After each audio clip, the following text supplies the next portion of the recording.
Well, on April the 12th, 1945, Harry Truman had come over to this building. As Clifton mentioned, he loved the Capitol. He loved working in the Senate. He'd come to this building, and not too far from here, in a room that the Speaker still probably calls the Board of Education, he and Sam Rayburn were going over the events of the day and whatever else they might want to talk about that day.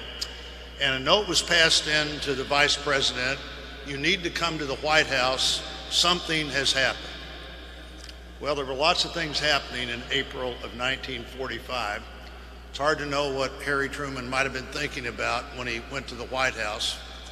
Later that day, for history, since his mother would have already found this out, he wrote his mother a letter before he went to bed that night.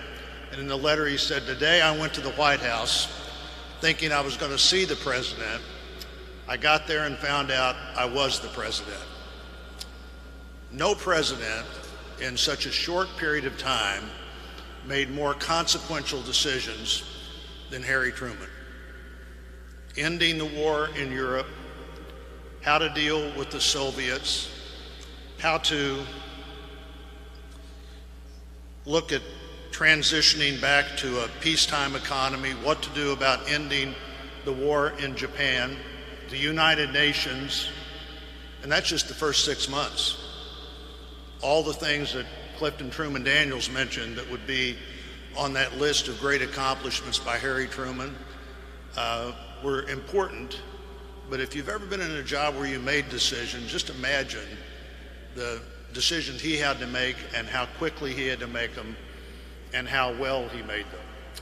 When Secretary of State Stettinius had his first meeting with new President Truman, he left the meeting and said to somebody right away, "He seems like a man unusually willing to make decisions." And he understood the importance of making decisions. He did that based on incredible common sense and a great sense of history.